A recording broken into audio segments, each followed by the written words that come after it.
कुर्मियों को लेकर के क्या विचार है? जी, कुर्मियों को लेकर मैं अपना स्टैंड पूर्व में भी क्लियर कर चुका हूं, आज भी क्लियर कर रहा हूं। मैं उनके शेड्यूल ट्राइब में जो मांग है उसका समर्थन करता हूं, लेकिन मैं एक तरीका चाहता हूं कि जो विवाद उत्पन्न हो रहा है वो विवाद ना उत्पन्न हो, क्योंकि भारत एक संवैधानिक देश है।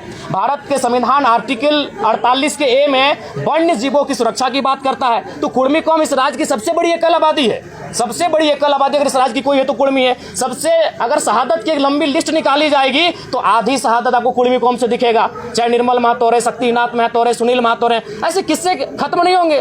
तो वो कौम जिसने इस राज्य को बनाने के लिए अपना लहू तक बहाया है, वो कौम जिसकी जमीनों पे टाटा है। अरे भाई, आज आपके कोई ना कोई रिलेटिव टाटा में जॉब करते हैं तो जानिए वो जमीन कुर्मियों की है, चाहे टाटा घाटोर है, टाटा जमाडोबार है या टाटा सिजवार है। आप नहीं करते, आपके मौसा करते हैं, मामा करते हैं, फूफा करते हैं, वो जॉब कुर्मियों की जमीन पर है अगर आप टाटा में करते हैं। क्योंकि टाटा की 95% जमीनें जहां खनन का कार्य होती है वो कुर्मियों की हैं, चाहे टाटा घाटो रामगढ़ रहे या टाटा जमाडोबा धनबाद रहे या टाटा सिजवा धनबाद रहे। तो इसलिए भैया उस कौम ने जमीनों को भी दिया है, जानों को भी दिया है, और आज अगर वो संरक्षण मांग रही है तो इसमें किसी को आपत्ति नहीं होनी चाहिए। हाँ, मैं ये रास्ता चाहता हूं कि जब राज्य सरकार अनुशंसा करे केंद्र को कुर्मियों को एसटी में शामिल करने का, और जब केंद्र से वो लिस्ट वापस आए तो राज्य एक काम करे, जो लोग पूर्व में शेड्यूल में है उनको वहां रहने दिया है, और इनके लिए एक नया column farming tribe, agriculture tribe, एक नया ट्राइब का कॉलम लेकर आए और इनको संरक्षण दिया जाए। ये लड़ाई आरक्षण की नहीं है, ये लड़ाई संरक्षण की है। इसी सरकार में मंत्री है चमला लेखा, वो बोल रहे हैं कि आप लोग जो है आदिवासियों के हक में सिद्धमारी करने के लिए जो है एसटी में शामिल होना नहीं, इसमें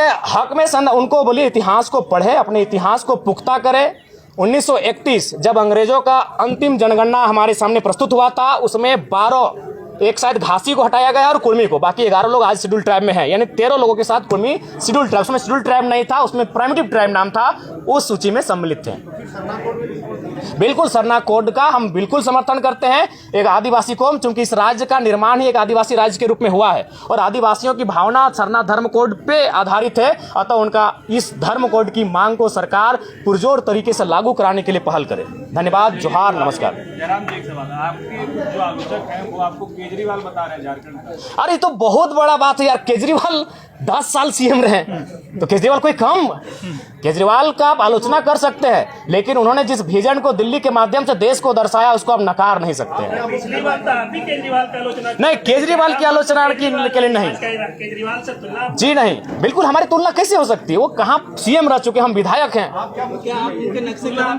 नहीं, हम लोग अपना रोड मैप अलग बनाएंगे। जयराम जी, तुलना इसलिए नहीं हो रही कि वो सीएम है, तुलना इसलिए हो रही है कि आप जो सुविधा की बात कर रहे थे वो भी तो कहाँ ले रहे हैं सुविधा को? बताइए कौन सा सुविधा हम ले रहे हैं? नहीं, आपने जो कहा था जयराम जी से पहले, हम तो आपको तो कम से कम चर्चा करना चाहते कि एक विधायक वर्षों बाद आया है। आज अभी अंदर हम सुनिए आपको बता रहे हैं, जब हम अंदर जाते हैं ना, और जितने भी कर्मचारी हैं विधायक छोड़ के, उनको क्या फील होता है मालूम है? कि मेरे घर का बच्चा विधायक बन के आया है।